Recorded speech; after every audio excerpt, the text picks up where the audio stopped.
All right, hello everybody. This is John Lee from Dashboard Dudes, and I'm here with... Hey guys, I'm David Cunningham. Thank you, John, for having me. Love it, love it. And I always say that data is a lot like cooking, and today we have a surprise for you. What are we making today, David, and why? So we're making some guacamole, and there's two reasons. One, I was inspired by your Domapalooza presentation with spring rolls, and it got me thinking, how else is data analytics like food? I was working with some data governance policies the other day, and I realized they're just like guacamole. So like, how? Well, guacamole needs to be highly customizable to the individual that you're serving it to or the dish you're pairing it with, just like data governance. More importantly, though, it needs to be fresh. Right. No one wants to see week-old guacamole all brown on top, nasty, juices flowing. Gross. Yeah, don't want that happening. So we had a surprise. We're gonna make some guacamole. We're gonna show you how to do it. And to amp it up a little bit, I'm also gonna teach David here and you how to make fresh tortillas, flour tortillas. And to my Mexican friends who are like, corn tortillas are the way, it's okay. I listen to Vincente Fernandez and I know what Suavitel is, so I got some cred. All right. And I'm just hoping that I make it out here with all my fingers, but I'm sure I will, because I'm in good hands with John.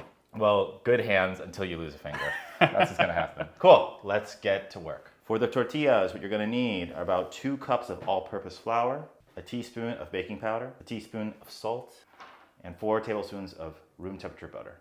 For the equipment, a stand mixer if you have one, a dough mat if you have one, a cast iron skillet or a heavy bottomed pan, and a deep bowl and a towel. So we're gonna need for the guacamole: avocado, lime, cherry tomatoes, sweet onion, salt, cilantro. Here's the equipment you're gonna need: a mortar and pestle if you have one.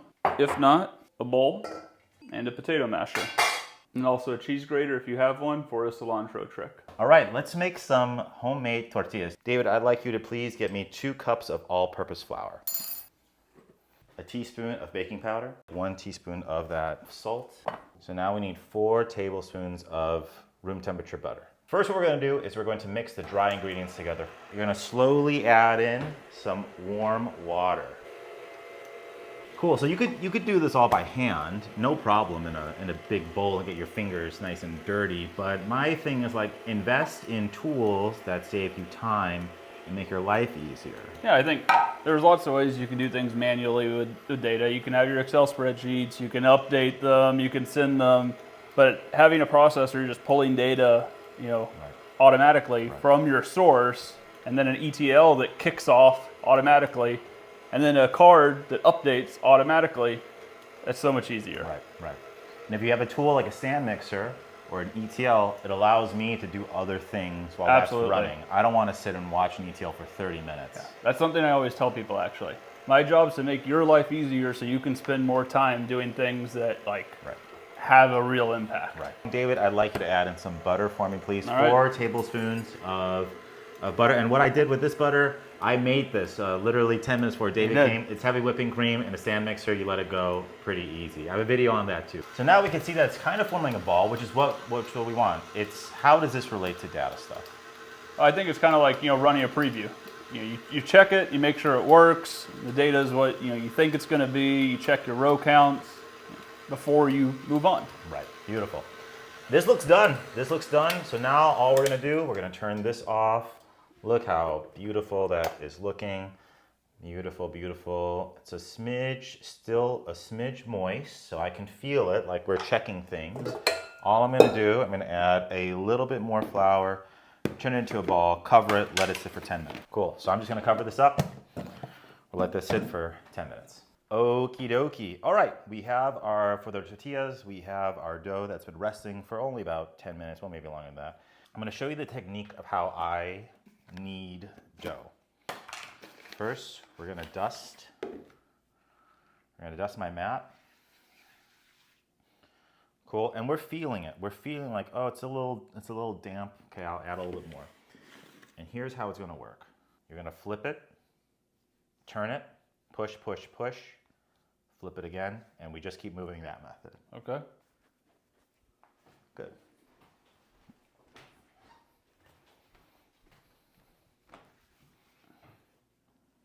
Right. Cool. Now that's feeling better.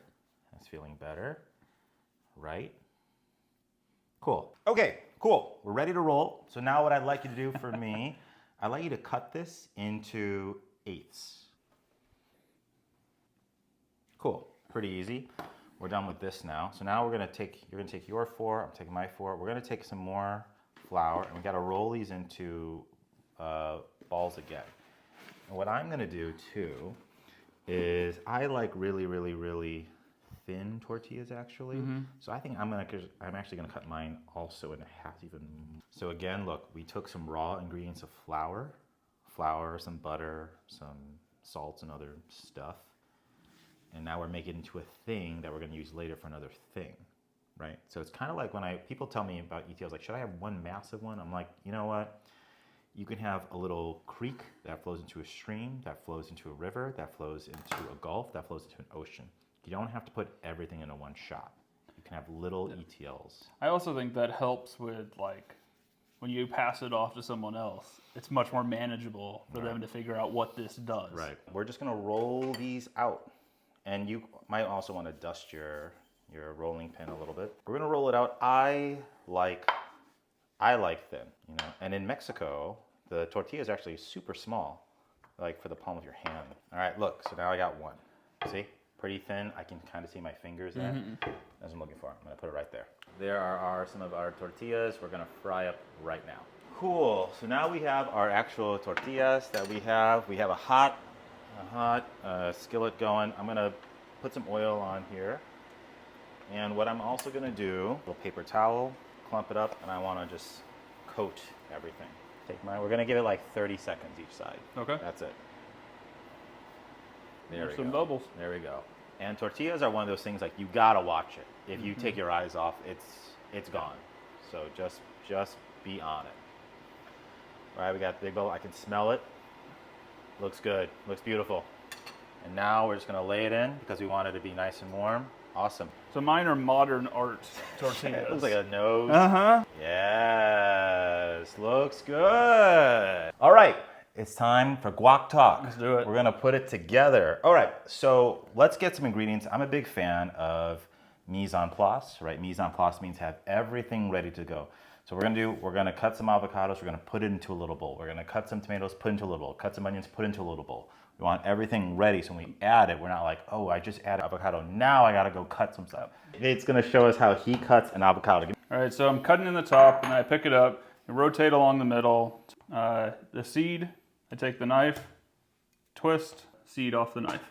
So hold it in the palm of your hand and then take a bigger spoon and then you just scoop in right between the meat and the skin of the avocado and put it in your bowl. I'm gonna show another way how we're gonna do this. We're gonna do the cage method, which you did also. Slightly different, just slightly different thing. So I'm going around, right, protecting my fingers from a knife, no problemo.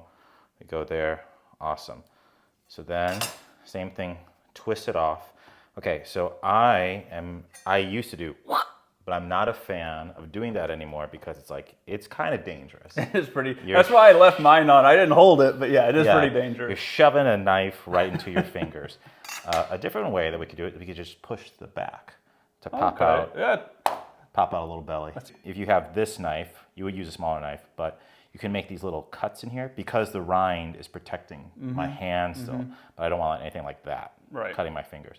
And you can make a little dice because this is all gonna go into it later.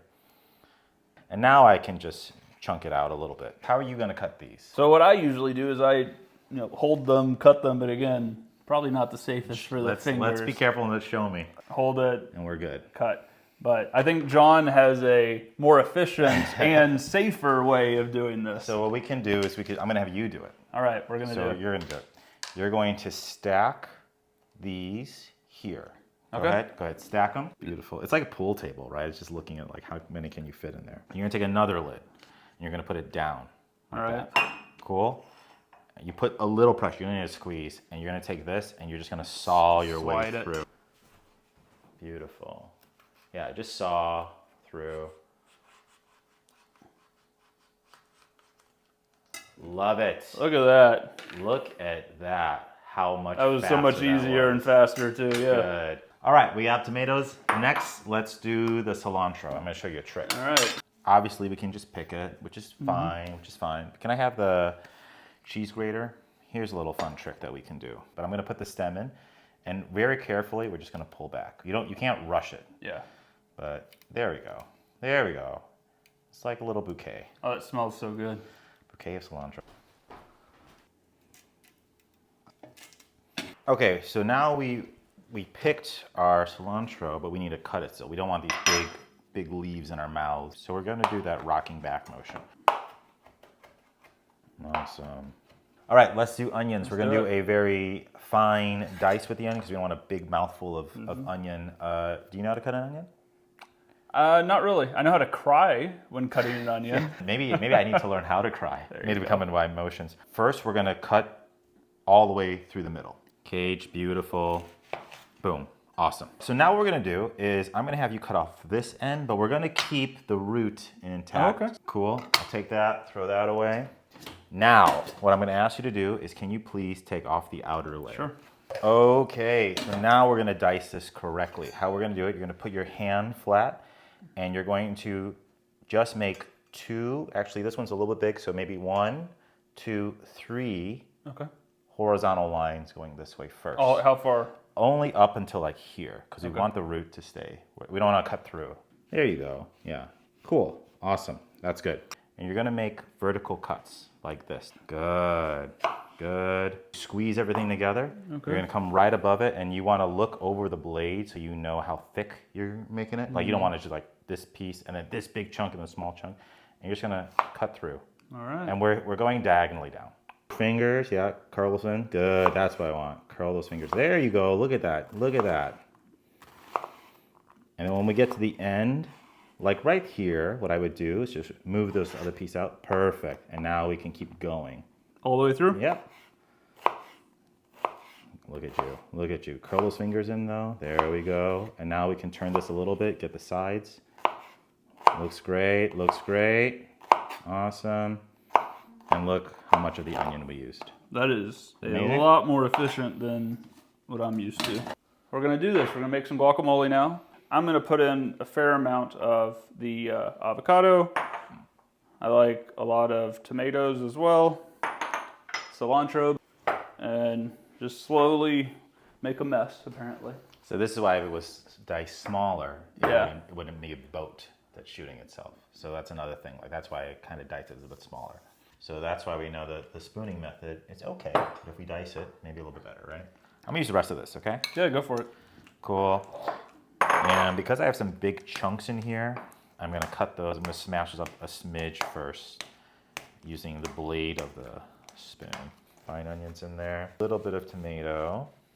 And cilantro, we'll put some in there. And we're gonna do the lime and the salt as we go. Cool. One thing we should be doing is we should be tasting as we go. See what you need. We haven't added lime yet or salt, but see how you feel about it and then... So essentially what I'm doing right now is I'm in my ETL. Yeah. I'm like, is this doing what I nerds? think? And I want to hit the preview button. Hit the preview. And I do that with this spoon.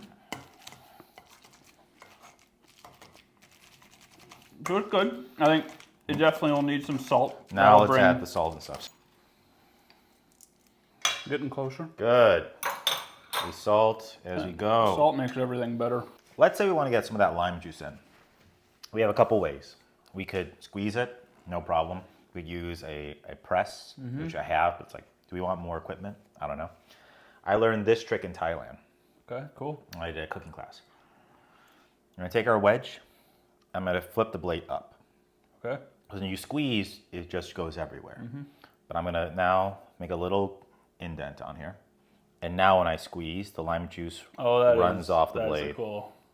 Right? And my fingers are actually protected because the rind is still, but I can squeeze way more of it than just going for it. I like a lot of lime. I'm a big lime guy. So that's mine. That's very satisfying too. Yeah. I'm gonna do another one because I like a lot of lime. So I'm gonna put mine more. If you want to add more to yours, feel free. Probably taste it and see. Yeah, I just tasted mine. Awesome. All right, we did it. Look, we made our guacamole homemade and homemade tortillas. And it was all, these were just things a while ago. We made it something. We made it something. We took avocados, tomatoes, cilantro, lime, salt, onions, flour, butter, some other stuff, some water, And Yeah. look what we're able to make from raw ingredients. And I always say this, data like cooking, you can't just take raw ingredients right away. Like, what are we gonna do? Bite into an avocado, like without stuff in it? Like, you have to clean cut, prep it, cook it, and then you gotta plate it. You gotta make it look nice. So here's what I'm gonna do. I'm gonna take a tortilla, take any tortilla, I don't really care. And I'm gonna take mine and just kind of spread it on. And you're gonna love a nice, fresh, warm tortilla with. I'm excited for that. Try it. Ooh, I like that. Very good. Mmm, so creamy. This dude knows how to cook. This dude knows data. I'm just I like enjoying. Yeah, that was delicious. Thank you, John. Yeah, so fun to have you. I'm happy we got to do this. Yeah. All right, thanks so much, man. Yeah, thank you.